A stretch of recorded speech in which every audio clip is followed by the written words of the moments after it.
দর্শক, আওয়ামী লীগকে নিষিদ্ধ করার দাবিতে গতকাল থেকে শুরু হওয়া হাসনাত আবদুল্লাহর যে পোস্টকে ঘিরে শত শত জনতা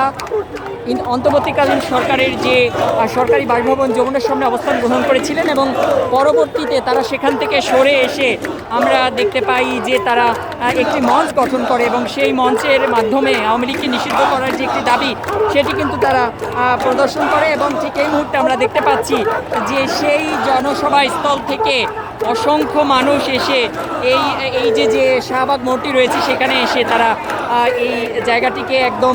অবরোধ করে তারা আওয়ামী লীগের নিষিদ্ধের দাবিতে তারা কিন্তু এই পুরো রাজপথকে প্রকম্পিত করে তুলেছে এবং তারা কিন্তু বারবারই বলছে যে আওয়ামী লীগের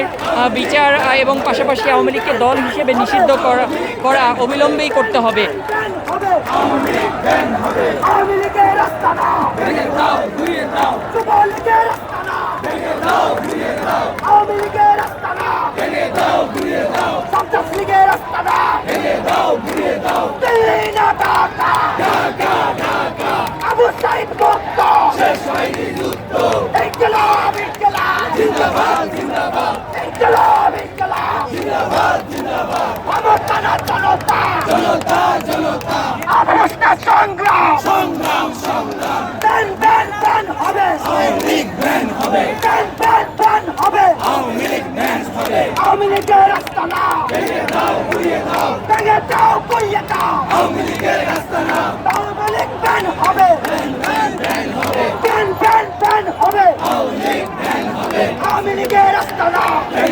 দর্শক, এভাবেই কিন্তু চলছে আওয়ামী লীগ নিষিদ্ধের দাবিতে এই যে কর্মসূচি তারা শুরু করেছে সেই কর্মসূচির অংশ হিসেবে এই মুহূর্তে রাজধানীর অন্যতম যে ব্যস্ততম একটি সড়ক অর্থাৎ শাহবাগ মোড়ে তা একদম অবরোধ করে এই জায়গাটিকে একদম তারা কিন্তু সরব উপস্থিতির মধ্য দিয়ে আওয়ামী লীগ নিষিদ্ধের দাবিতে স্লোগানে এখানকার জায়গাটিকে একদম প্রকম্পিত করে তুলেছেন। এবং আমরা দেখতে পাচ্ছি যে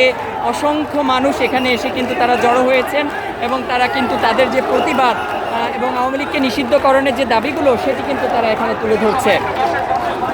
দর্শক, আলেকণ্ঠ থেকে আপনাদের সাথে সরাসরি যুক্ত রয়েছি রাজধানী শাহবাগ এলাকা থেকে এবং সেখানে দেখছি যে আওয়ামী লীগ নিষিদ্ধের দাবিতে যে কর্মসূচি গতকাল হাসনাত আবদুল্লাহর একটি পোস্টকে ঘিরে আমরা দেখতে পেয়েছি যে প্রধান উপদেষ্টার যে সরকারি বাসভবন যমুনার সামনে কিন্তু তারা রাতব্যাপী এবং সকাল থেকে নানা ধরনের স্লোগান এবং আওয়ামী লীগ নিষিদ্ধকরণের দাবিতে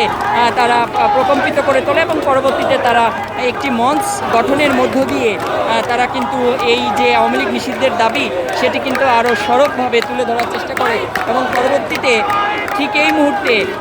সেই মঞ্চের থেকে একটি বৃহৎ জনতার